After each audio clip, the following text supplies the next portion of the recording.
Oke, saya izin untuk share screen, rekan-rekan.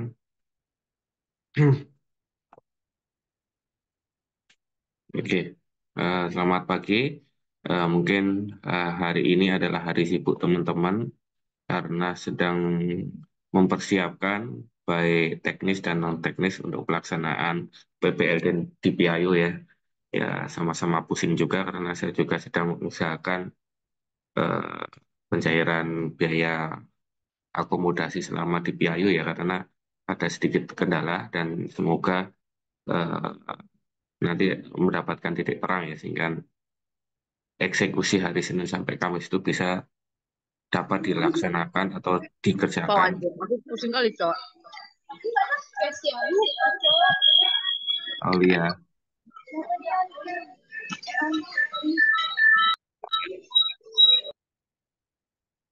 Oke. Ya. Semoga apa namanya kegiatan nantinya pada hari Senin sampai Kamis tetap bisa dilaksanakan sesuai dengan plan ya yang tertuang di panduan PPL ya. Mumpung saya ketemu dengan tiga kelas ya yang akan melaksanakan PPL di PIU nanti, mohon untuk teman-teman membacanya ya. Jadi khususnya di ketentuan tambahan ya, di sana tertuang beberapa poin ya seperti harus ada izin dari orang tua, kemudian silakan yang memiliki riwayat kesehatan itu membawa P3K ya seperlunya ya. P3K pribadi dan kalau misalkan ada penyakit kambuhan mohon diinfokan ke Bu Lutfia selaku koordinator mata kuliah aplikasi Geomatika. Kemudian yang kedua itu saya masih melihat eh, teman-teman abai dan toledor ya. Abai dan toledor ketika melaksanakan praktek di lapangan ya, apapun itu prakteknya ya. Tidak hanya di pekerjaan terestrial ya. Jadi apakah itu nanti di pekerjaan hidro OC, fotogrametri, ataupun survei kadastral dan survei rekayasa, itu teman-teman tuh wajib menggunakan APD ya. Jadi eh, ini hal yang menurut saya sangat jelek ya. Jadi kemarin ya, saya langsung sebut saja kelasnya ya, kelasnya Hatifah ya. Di mata kuliah saya relatif aman menggunakan Hatifah itu kelas apa ya? Kelas C ya. Di di mata kuliah saya relatif aman menggunakan hampir seluruh mahasiswa menggunakan APD lengkap meskipun tidak membawa topi. Tapi pada saat mencoba nerbangin drone itu nggak beraturan ya. Nggak beraturan. Ada yang pakai meja, ada yang pakai kaos polo, eh, ada yang pakai kursa, ya. Jadi macam-macam. Dan itu menurut saya budaya itu harus dibuang jauh-jauh, dibuang ya. Jadi jangan dibiasakan, bukan jangan dibiasakan lagi, tapi harus dibuang, ya. Ya, kita itu bekerja di pekerjaan yang memiliki risiko yang tinggi. Ya, oke lah, kalian pada saat di kampus semuanya serba aman ya karena lingkupnya hanya diisi oleh civitas akademika. Nanti kalau Anda keluar kampus itu berbeda. Dan sekali lagi ketika Anda mengoperasikan drone itu resikonya jauh lebih besar daripada pekerjaan survei di kampus ya. Contohnya Anda kejatuhan drone itu bisa saja terjadi. Kemudian Anda nggak bawa kacamata hitam itu juga memiliki potensi bahaya yang lain. Saya kalau nerbangin drone pasti saya butuh observer. Ya, saya kalau nerbangin drone pasti butuh observer atau asisten ya, atau co-pilot ya kalau bahasa teman-teman ya. Karena yang pertama apa ya namanya ya, kekurangan saya di miopi ya, jadi di rabun jauh ya. Jadi saya butuh asisten. Yang kedua adalah berat juga ketika kita melihat drone itu dengan mata terbuka ya. Jadi harapannya Anda membawa kacamata hitam ya, khususnya observer dan juga pilot itu yang wajib. Jadi setiap kelompok wajib minimal ada dua yang menggunakan kacamata hitam. Kemudian yang kedua itu adalah penggunaan penutup kepala ya. Teman-teman ini ya masih cantik-cantik itu ya, masih ganteng-ganteng gitu ya. Tapi ketika saya di lapangan teman-teman tuh kayak nggak peduli sama apa namanya ya, diri gitu ya. Ya, saya melihat teman-teman masih jarang menggunakan sunblock ya, ataupun krim-krim untuk memproteksi kulit ya. Meskipun ini sepele, tapi juga juga penting menurut saya gitu ya. Jadi kalau misalnya nggak terbiasa menggunakan sunblock seperti saya tuh ada sunblock tapi saya nggak terbiasa dengan sunblock. Bahkan di ruangan saya itu ada sunblock tapi saya jarang pakai sunblock. Tapi setiap ke lapangan sebagai pengajar pun saya insya Allah akan tetap menggunakan APD. Kalau teman-teman lihat saya di lapangan ya meskipun eh, penggunaan APD itu mengurangi kadar maskulin teman-teman ya, tapi ketika di lapangan ya saya insya Allah akan tetap menggunakan APD minimal topi dan rompi ya, dan itu merupakan salah satu implementasi pemberian contoh yang real ke teman-teman. Jadi harapannya penggunaan APD ini jangan dianggap sebelah mata ya, itu sangat penting ya teman-teman ya.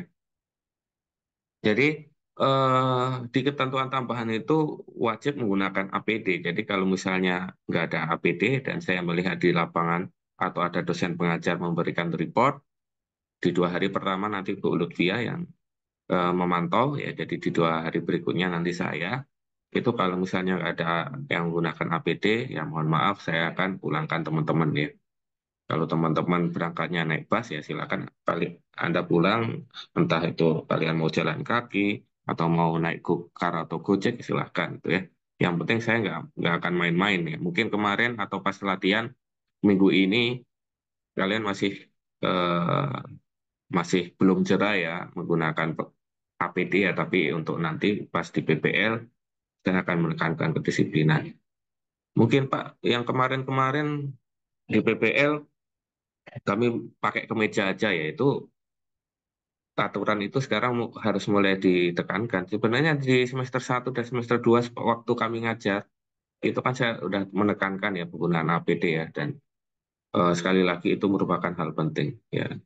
Ya mungkin teman-teman perlu melakukan kunjungan industri ya. Jadi yang semester 2 mungkin sudah ya, itu di perusahaan itu sangat penting. Bahkan di semester 6 yang teman-teman magang itu terkait safety induction, kemudian penggunaan APD, kemudian jaminan kesehatan seperti BPJS, tenaga kerja, itu penting itu ya. Jadi jangan saya melihat ketika di lapangan Anda eh, nggak pakai APD ya. Kemudian untuk penutup kepala itu saya nggak mewajibkan helm. Kalau mau pakai helm boleh, mau pakai topi boleh, pakai topi koboi katakanlah boleh. Ya, kalau penutup kepala bebas. Yang penting penggunaannya sopan. Contohnya kalau pakai topi biasa ya apa namanya moncongnya itu di depan ya, dengan moncongnya dipiringin ke kiri, ke kanan atau di ke belakang. Nah, itu jelas ya teman-teman ya. Jadi itu mohon dihimbau ke teman-teman yang lain. Saya pastikan ke ketua kelasnya dulu, Niko. Halo Niko, bisa bergabung?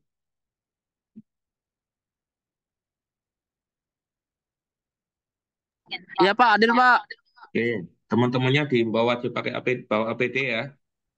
Iya Pak, siap Pak. Oke, Stefani, monitor Stefani. Halo Stefani, nggak ada ya Stefani ya. Miawarta, Miawarta, Iya, Pak. Stefani atau Miawarta, Miawarta nih. Iya, Pak. Oke, mau nanti di reminder teman-teman ya. Baik, Pak. Kemudian yang kelas C itu sampai Atifah. Nah, Atifah ini yang kemarin Iya, Pak. itu ya. Mohon teman-teman juga diinfokan ya untuk penggunaan APD ya. Baik, Pak. Oke, itu. Kemudian yang berikutnya adalah apa namanya air air mineral ya. Jadi teman-teman wajib membawa air mineral ya karena kita saat ini sedang mengalami cuaca yang tidak menentu ya. Jadi suhu rata-ratanya itu di kisaran 33 derajat ya. Itu sensor suhu yang ada di HP ya mungkin gitu. Kalau suhu yang sebenarnya mungkin lebih dari itu. ya 32, 34 derajat ya, dan sangat berpotensi mengakibatkan dehidrasi. Jadi teman-teman disarankan membawa air mineral pribadi. Kalau saya kira 1 botol itu kurang ya, ya minimal 1,5 liter lah yang botol besar ya untuk dalam 1 hari itu. Jadi namun teman-teman juga tetap harus memperhatikan apa namanya kebersihan di sana ya. Oke, kita masuk ke materi ya. Jadi materi yang akan saya sampaikan di sini adalah terkait metadata dan implikasi akurasi pengukuran dan pemetaan bidang tanah ya. Ini materi dari pelatihan pemetaan bidang tanah terintegrasi tahun lalu ya, yang disampaikan oleh Bapak Eko Budi Wahyono ya, ini salah satu dosen di Sekolah Tinggi Pertanahan Nasional ya, dan merupakan apa namanya master kelasnya di bidang pertanahan ya. Jadi saya banyak sekali berguru dan belajar dari Pak Eko Budi ya, sebagai acuan dalam pembelajaran. Dan beliau baru saja membuat buku ya, membuat buku dan dibagikan secara gratis ke rekan-rekan komunitas kadastral ya. Dan itu kemarin judul bukunya itu adalah Membangun Kadaster Lengkap Indonesia. Ya, karangan karangan Pak Dwi Marhono ya, yang salah satu kontributornya ya Pak Eko Budi ini. Oke, jadi sebenarnya metadata itu tidak hanya penting di bidang pemetaan kadastral, tapi juga di pemetaan-pemetaan yang lainnya. Oke, menurut Gilani tahun 2018, tidak ada pengukuran yang tepat ya. Jadi setiap pengukuran itu tidak ada yang tepat, tapi hanya mendekati nilai yang benar. Setiap pengukuran mengandung kesalahan. Ya, kesalahan itu terjadi dari beberapa faktor. Ada kesalahan blunder yang terjadi umumnya dari personnya, atau dari orangnya, atau dari surveyornya. Kemudian kesalahan sistematik pada sistemnya, umumnya terjadi pada alat, dan kesalahan acak. Kesalahan acak yang kita tidak atau belum diketahui kesalahan-kesalahan sumbernya itu dari mana. Kemudian yang ketiga, nilai sebenarnya dari pengukuran tidak pernah diketahui, dan dengan demikian ukuran pasti dari kesalahan ini selalu tidak diketahui. Ya, jadi teman-teman, ya kita tidak bisa melakukan komparasi komparasi hasil ukuran itu berdasarkan nilai rata-ratanya. Itu adalah hal yang yang salah ya. Jadi rata-rata rata-rata dibandingkan dengan nilai setiap ukuran itu bukanlah akurasi ataupun ketelitian. Jadi Anda jangan membiasakan seperti itu ya. Jadi perlu ada namanya perhitungan statistik dulu, uji akurasi ya, uji akurasi untuk menentukan apakah nilai yang kita lakukan pengukuran itu mendekati nilai yang benar atau tidak ya. Jadi sekali lagi, hasil ukuran itu tidak ada yang tepat, tapi mendekati nilai yang benar. Oleh karena itu, untuk mendekati nilai yang benar ada standar TOR-nya, atau spesifikasi teknis pekerjaan. TOR atau Term of Reference ya, toleransi kesalahan. Nah, itu yang dijadikan acuan bahwa hasil pengukuran kita itu bagus. Dalam suatu kegiatan pengukuran atau pengamatan, seorang observer harus menyadari bahwa setiap pengamatan atau pengukuran tidak akan menghasilkan nilai yang mutlak benar. Kebenaran nilai dari hasil suatu pengukuran hanya dapat dicapai pada batas tertentu saja karena ada kesalahan-kesalahan yang tidak dapat dihilangkan. Kebenaran nilai dengan batas tertentu biasa disebut dengan nilai yang telah memenuhi akurasi yang ditentukan. Untuk ketelitian hasil ukuran batas bidang tanah harus ada ukuran lebih ya. Jadi untuk pengukuran itu perlu ada pengecekan ya. Kalau kita menggunakan foto udara ya kita harus ada uji akurasi ya dengan menggunakan ICP ya. Dan untuk GCP apa namanya, kita harus melakukan pengukurannya statik. Ya, cobalah nanti kita komparasi ya hasil pengukuran georeferencing ya, georeferencing menggunakan GCP statik dengan direct referencing dari RTK turun ya. Jadi kita coba komparasi, dikomparasikan dengan ICP yang nanti kita ukur, itu masuk spesifikasi teknis pekerjaan kadastral enggak? Kalau yang di Juknis 2023 itu kan 0,5 meter ya, 0,5 meter untuk akurasi horizontalnya.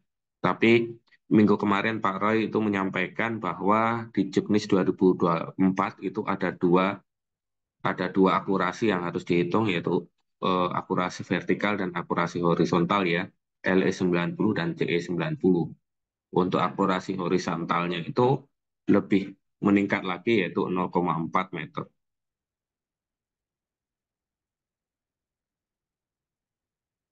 Minta data hasil pengukuran sesuai Peraturan Menteri Agraria dan Tata Ruang atau Kepala Badan Pertanahan Nasional Republik Indonesia Nomor 16 Tahun 2021 atau yang selanjutnya saya sebut sebagai Permen ATR BPN 1621. Eh, Kemudian yang kedua, implikasi kesalahan data ukuran terhadap hasil pemetaan bidang tanah. Nah, ini adalah merupakan teknik dasar akurasi pengukuran dan pemetaannya itu sudah tertuang ya di Permen ATR BPN ya. Nah, ini saya akan menjelaskan metadata hasil pengukuran dan pemetaan. Metode pengukuran dan pemetaan bidang tanah itu bisa dilakukan dengan berbagai macam metode. Ini adalah salah satu sumber dari petunjuk teknis pendaftaran sistematik lengkap tahun 2022 ya, yang rilis 26 Januari 2022. Yang nanti kita jadikan acuan dalam pekerjaan PBL itu adalah Juknis 2023 yang sudah saya share di grup ataupun yang saya share di learning.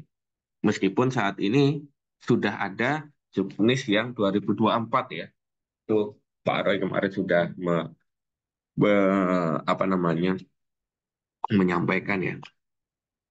Nah, kemudian metode-metode pengukuran dan pemetaan bidang tanah itu ada pengukuran terestrial menggunakan pita ukur atau menggunakan total station atau theodolit, kemudian fotogrametris menggunakan foto udara, dan sebenarnya dalam pekerjaan bidang tanah itu lebih ke arah penggunaan fixed wing ya, wahana yang eh, tanpa rotor ya. Kalau menggunakan rotor itu memang areanya eh, cukup terbatas, tapi dengan menggunakan fixed wing itu kita bisa mengakuisisi data jauh lebih cepat eh, dan lebih efisien.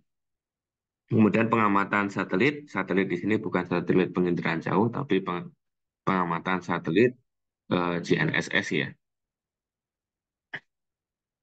Kalau penggunaan satelit resolusi tinggi itu bisa ya. Jadi kalau di Juknis PTSL itu kita umumnya menggunakan CSRT atau Citra Satelit Resolusi Tinggi, akan tetapi biaya pengadaan satelit atau citra resolusi tinggi itu relatif mahal, dan untuk mendapatkan waktu perekaman yang update itu juga eh, akan susah untuk koreksi waktunya. Sehingga memang berdasarkan Juknis PTSL yang rilis tahun 2022, tiga metode ini yang sering digunakan atau diaplikasikan.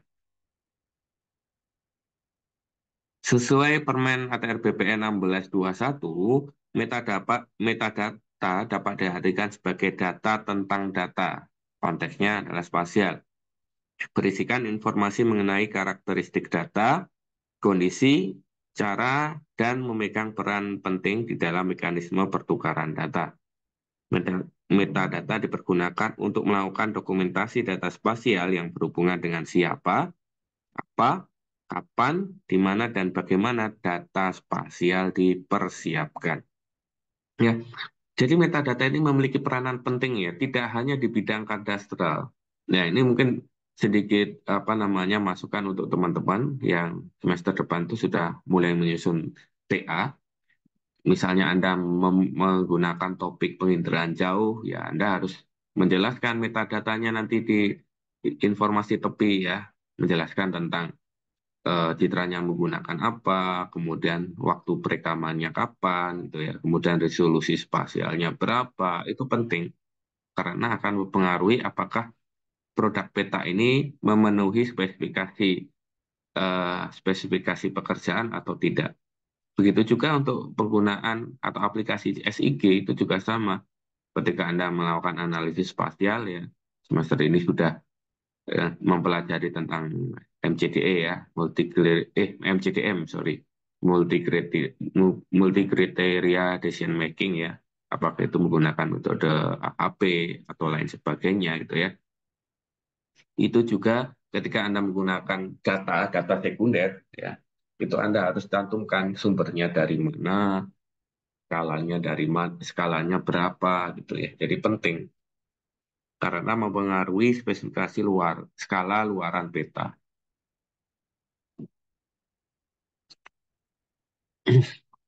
Pencantuman metadata seperti peralatan pengukuran yang digunakan, metode pengukuran, data dan hasil pengukuran, penyelesaian, sengketa batas, dan data teknis lainnya ini tertuang di pasal 30A ayat 3 PMNA Kepala BPN 1621.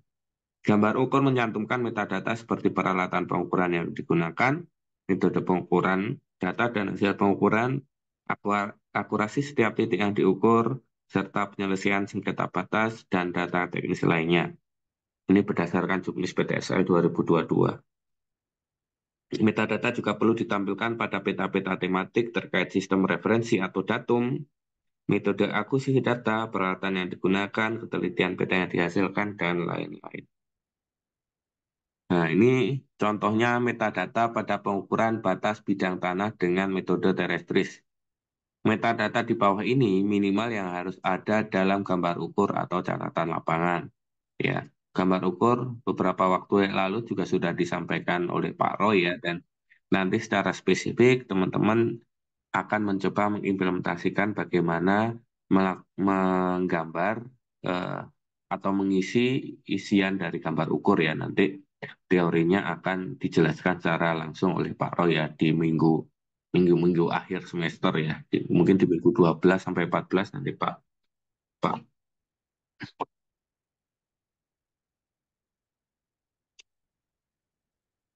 Suara saya apakah terdengar? Rekan-rekan?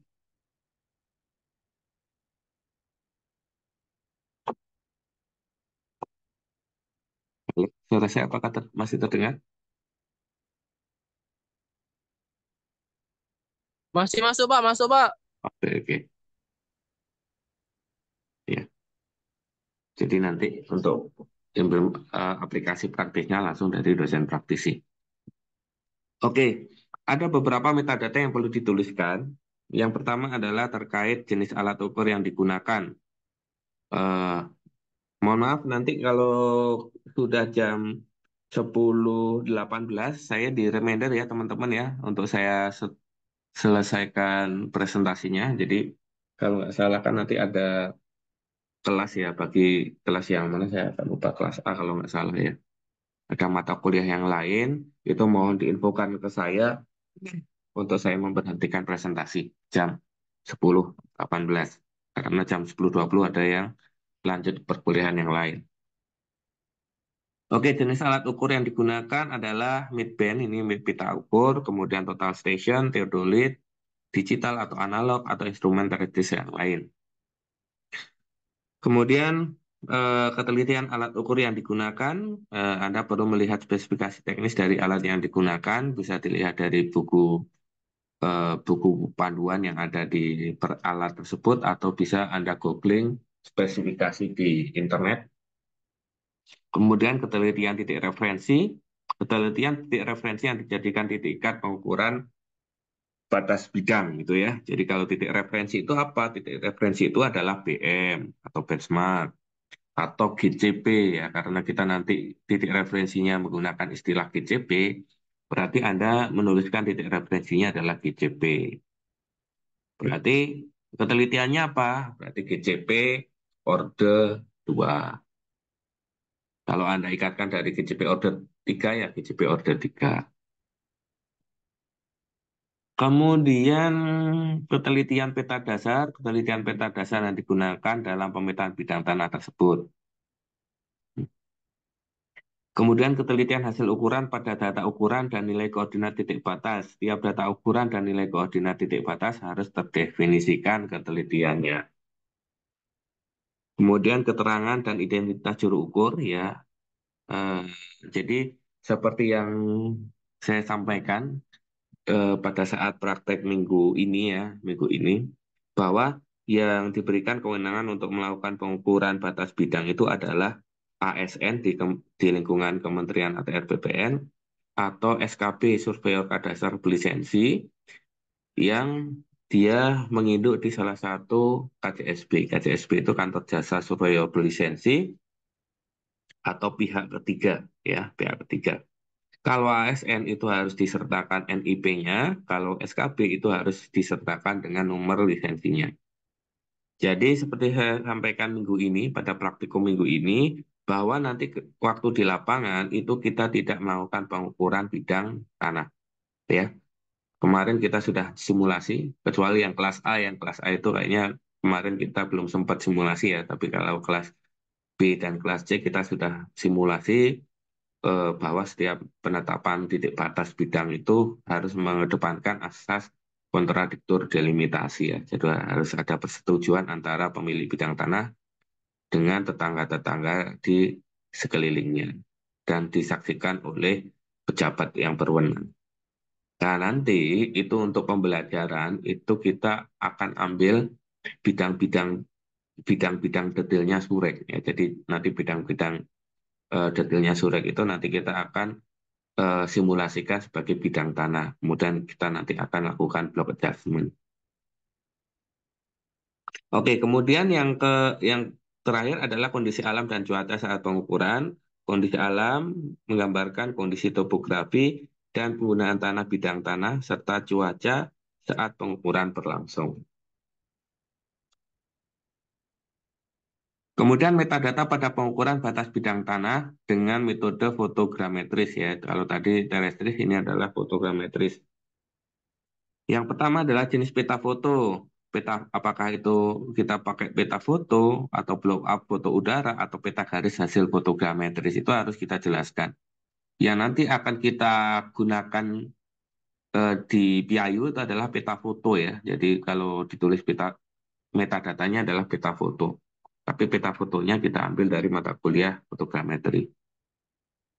Ketelitian peta foto atau peta garis hasil fotogrametris meliputi ketelitian kualitatif, yaitu nilai ground sample distance, GSD atau resolusi spasial, itu nanti kita bisa ekstraksi ya.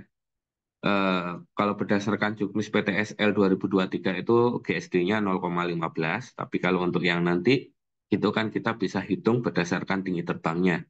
Ya, tinggi terbangnya saya kembalikan ke fotogrametri ya. Apakah akan 100 meter ataupun berapa meter itu nanti kita ambil datanya, kemudian kita akan mendapatkan nilai GSD-nya. Semakin rendah tinggi terbang, maka GSD-nya akan semakin bagus.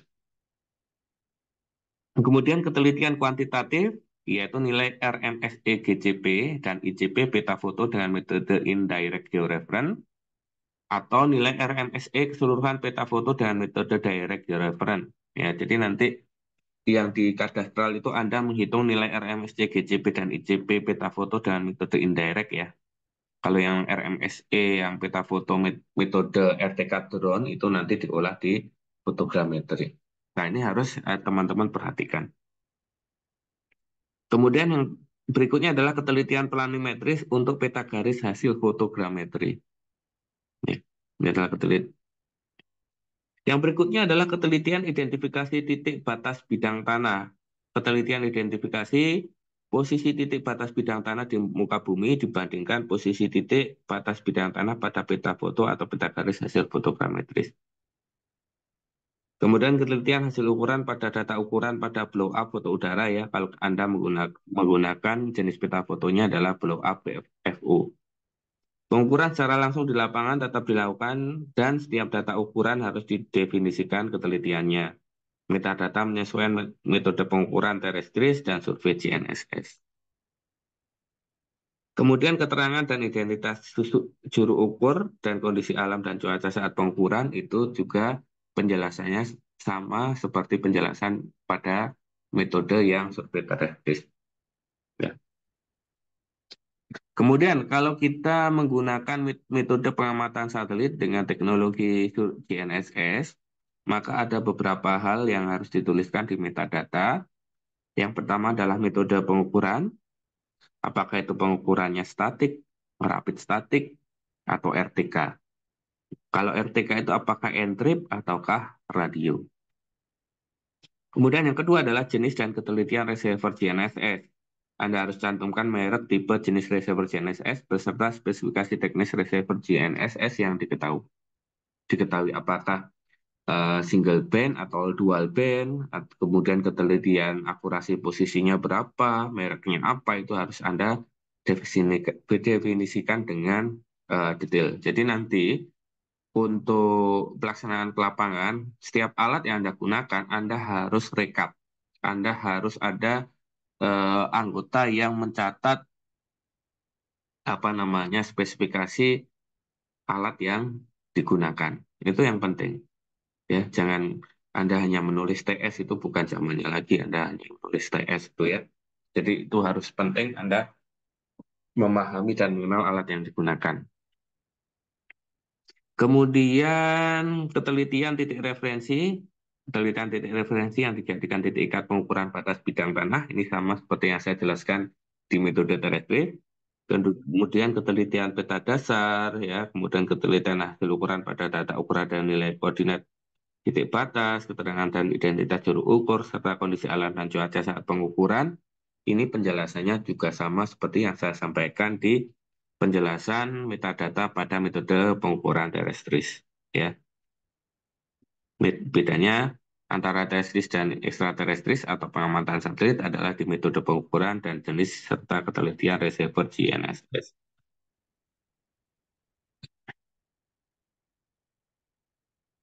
Kemudian metadata pada pengukuran batas bidang tanah dengan metode kombinasi juga perlu diperhatikan. Metadata pada metode kombinasi tergantung jenis kombinasinya. Bisa antara fotogrametris dengan terestris, ya, fotogrametris dengan pengamatan satelit, atau pengamatan satelit dengan terestris, ya. Kombinasi ini juga sering disebut dengan apa namanya eh, bisa kita implementasi juga dalam pekerjaan suplesi ya. Misalnya RTK dengan terestris ya, menggunakan meteran atau pembidikan TS. Metadata harus dapat menunjukkan tingkat ketelitian metode kombinasi dengan memperhitungkan ketelitian masing-masing metode. Ketelitian hasil pengukuran metode kombinasi harus memperhitungkan perambatan kesalahan dari kedua metode di atas. Nah, ini adalah beberapa metadata yang harus tercantum pada metode kombinasi. Yang pertama adalah metode fotogrametris dan terestris ya, berarti ada beberapa metadata yang kita ambil dari metode fotogrametris dan metadata yang diambil dari terestris. Ya, ini metadata fotogrametris dan pengamatan satelit ya, berarti Anda ambil beberapa metadata dari metode fotogrametris dan metadata dari pengamatan satelit. Jadi di sini ada 1, 2, 3, 4, 5, 6, 7, 8 metadata minimum yang harus Anda tampilkan di GU nantinya ya. Dan ini adalah kombinasi antara pengamatan satelit dan terestris. Ya, harus Anda mencantumkan beberapa metode pengamatan satelit dan terestris, ada metadata metode pengukurannya, kemudian jenis dan ketelitian receiver GNSS, titik referensi, kemudian untuk yang terestris itu jenis alat ukur terestris yang digunakan, ketelitian alat ukur yang digunakan, ketelitian peta dasar, dan seterusnya, sampai dengan keterangan dan identitas juru ukur, serta kondisi alam dan cuaca pada saat pengukuran.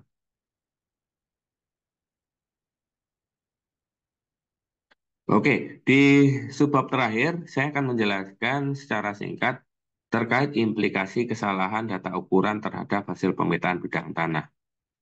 Ya, kesalahan dasar atau blunder itu adalah kesalahan akibat dari ketidakbejusan, ketidakhati-hatian petugas ukur ya, salah baca, salah tulis, salah dengar, salah baca, salah persepsi itu merupakan kesalahan yang terjadi umumnya terjadi oleh surveyor atau petugas ukur. Kemudian kesalahan sistematik. Kesalahan sistematik adalah kesalahan akibat dari sistem. Dapat berasal dari alat, kondisi fisik petugas ukur dan kondisi alam, besarnya kesalahan sistematik cenderung konstan dan konstan dapat besar atau kecil. Kemudian ada kesalahan acak, kesalahan yang selalu terjadi dalam setiap kegiatan pengukuran. Kesalahan data ukuran jenis blunder ini harus dibuang dan dilakukan pengukuran atau pengambilan data ukuran ulang atau data ukuran lebih.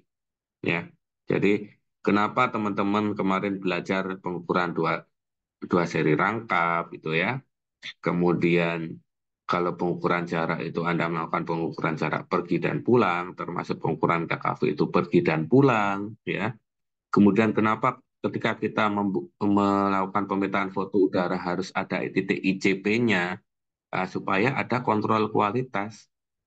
Kontrol kualitas ini selain untuk memenuhi spesifikasi teknis pekerjaan, yang kedua adalah untuk meminimalisir atau menghilangkan kesalahan kasar atau blunder yang terjadi.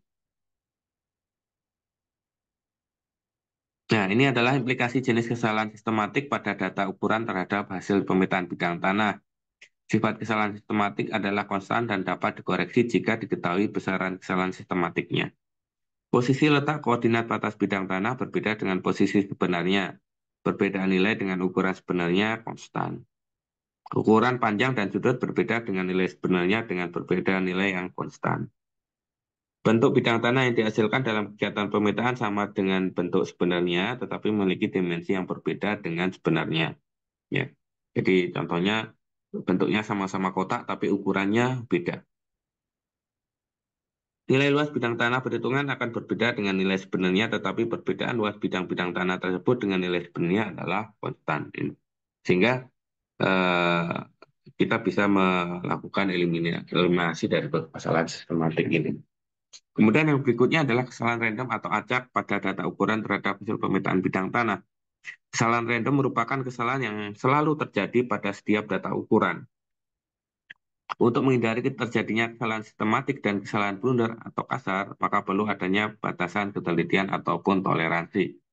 Dengan toleransi yang telah ditetapkan dan data ukuran memenuhi batas toleransi, selanjutnya diolah dengan menggunakan adjustment atau hitung perataan. Maka akan dihasilkan data yang mendekati harga atau nilai yang sebenarnya terbebas dari kesalahan random atau acak. Hasil pemetaan akan sesuai dengan keadaan dan kondisi di lapangan atau sesungguhnya. Nah, ini salah satu contoh akurasi perhitungan luas bidang tanah. Akurasi perhitungan luas dapat dilakukan dengan menggunakan rumus T besar sama dengan setengah kali akar L besar. T besar merupakan toleransi luas yang diperkenankan, dan L besar merupakan luas rata bidang tanah tersebut. Jika perbedaan antara dua hasil hitungan luas itu lebih besar dari toleransi T besar, maka kedua hitungan luas tersebut ditolak dan dilakukan minimal 2 kali lagi penghitungan luasnya.